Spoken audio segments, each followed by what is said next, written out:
A federal judge just ruled that President Trump broke the law by how he used the National Guard in Los Angeles. Hours later, Trump vowed to send Guard troops to Chicago. What exactly did the court say? What is the Posse Comitatus Act? And can he really deploy to Chicago over state objections? Let's break it down. U.S. District Judge Charles R. Breyer ruled that Trump's LA deployment violated federal law, specifically the long-standing limits on using military forces for civilian law enforcement. The court pointed to Guard troops mixing with federal agents, raids and traffic blockades, and patrols used as a show of force. Activities the judge said crossed the legal line. Implementation is delayed until September 12 to allow for appeal. The Posse Comitatus Act, 1878, bars the Army and Air Force, by policy the other branches too, from acting as domestic police unless Congress or the Constitution clearly authorizes it. The judge didn't say Guard can never be used. He said that as used in LA, they performed police work, which is prohibited.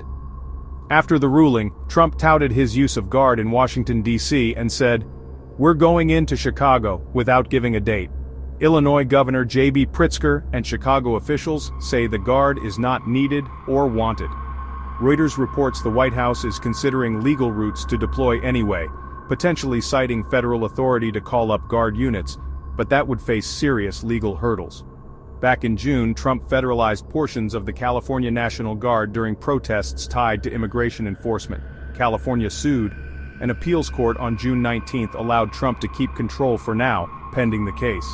After a full trial record in August, Judge Breyer ruled this week that the way Task Force 51 operated in LA crossed the line into law enforcement. Expect another appeal, often allowed. Guard protecting federal facilities, logistics, disaster response, or narrowly defined support roles. Often prohibited, absent authorization.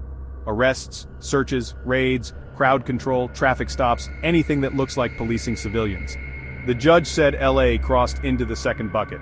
That's why Chicago would likely trigger immediate litigation unless the deployment is strictly non-policing. Trump argues Guard deployments are necessary to restore order. Critics, Illinois officials and civil liberties groups, say importing troops can inflame tensions and blur lines between military and police. Reuters also notes crime in some cities is down from prior peaks, complicating the necessity argument. Either way, a Chicago deployment that mirrors LA's police-like roles would almost certainly be challenged in court. Appeal filings before September 12 in the LA case. Any order sending Guard to Chicago, mission scope will matter. State and city responses, lawsuits, TROs, or negotiated limits on roles. DOJ/DOD guidance on Guard rules of engagement to avoid LA-style violations. Bottom line, the court didn't outlaw all Guard deployments. It outlawed how this one was done. Chicago, if it happens, will test those boundaries again. I've linked the latest reporting below. Drop your take in the comments. Security show of force or a constitutional overreach?